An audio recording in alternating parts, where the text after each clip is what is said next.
Hey y'all, welcome back. Thanks for tuning in again, and this has been really fun for me. It's been a lot of growing, but this has been a lot of fun for me. Getting in front of the camera, being able to organize my thoughts enough to be able to relay it to you, and really what I really want to do is help out as many people as possible. And primarily is through my passion of strength and speed.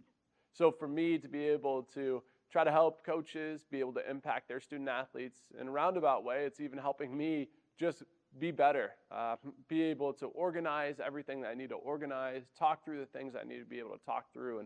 And I appreciate you all just continuing tuning in and reaching out for help. And hopefully some of the things I'm putting together are helping you as much as I can. So thank you for that. Now, diving into today's topic, we are talking about what it looks like just to connect with our student athletes. And I want to give a few tips over the next few times of what that looks like to actually connect with our student athletes. When I say connect, some coaches call it like building relationships, or maybe they say like loving on their kids, or however you want to frame it up. Not everybody's comfortable with the way it's said, but really what we're talking about is when we go into a room, it's not just the X's and O's that matter. You know, more than that, more than anything really, is being able to be there for the student athletes, to be able to make them the best that they can be. And yes, you have to know your X's and O's. Yes, you have to be good at what you do. But even more important than those things is they have to know that you care. And it's such a cliche, especially when you hear it from every single coach. They say it's all about relationships.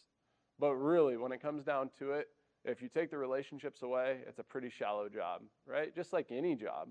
So what we want to do is we want to focus on the thing that matters the most. And I think in return, you'll see that you'll get the most bang for your buck because you're focusing on it, because kids feel welcome, because you enjoy getting out of bed every morning and going to a job that you feel like you're making an impact. And that's what we're shooting for. So here's some simple things that I do in class every single day. You'll ask my students, they might not be able to recite exactly the 1, 2, 3 checklist that I'm going to tell you, but they'll be like, oh yeah, Coach P does that a lot. So here's the things. Every day I want to say every student's name. Now I think there's power in a name, and I know if I would say your name, and then I would talk to you about your day, or something other than just the task at hand, we'll feel more connected. And that's not just like for me in the circumstance of the weight room, that could be anywhere. That could be in our teacher's lounge. That could be walking into the school and you see a few kids out on the sidewalk and you actually wave and you say hi and you say their names and maybe jab at them, or you have a little fun, or they jab at you. Whatever that looks like, you just know that you're there for people, not for just the job. So saying a name, that's such a big deal for us. The second thing that we'll talk about is just making physical contact. And I don't want that to sound weird. What I mean by that is high fives, fist bumps. Sometimes we'll do like crazy handshakes, whatever it looks like for you and how you want to operate with your kids. But really what the kids want is just another way to make connection, right? And for some people, they don't want to talk a lot, but they want to know that you're there. And if you give a physical contact to every single kid, then that will be steps that you can take to just continually be like, yep, I'm here, I'm right next to you, I see you, I'm here for you, right? And that's what we want.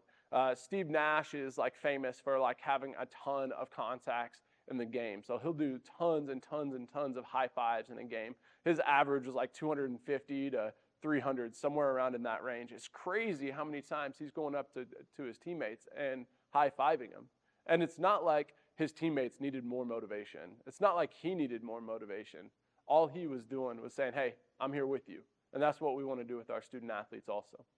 The last thing that we do is we want to make sure that we coach every kid. It doesn't matter if they're the best kid in the room or the worst kid, the strongest or the weakest, an athlete or a non-athlete, somebody that's a freshman or a senior, right? We don't want to see boundaries like that. We don't want to see labels like that. We just want to coach every single kid.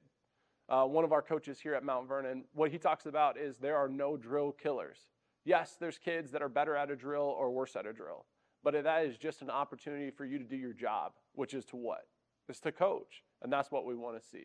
We want to see coaches that are out there coaching, and that's what I want to help you with, is to say, you know what? It does not matter if this kid is never going to start. It does not matter if this kid's ever going to play.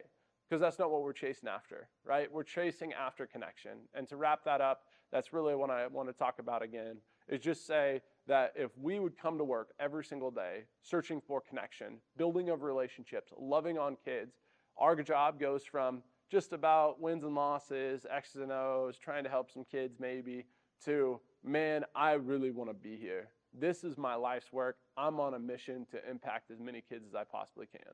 Now, you can choose which way you want to go, but I know which one gets me out of bed in the morning.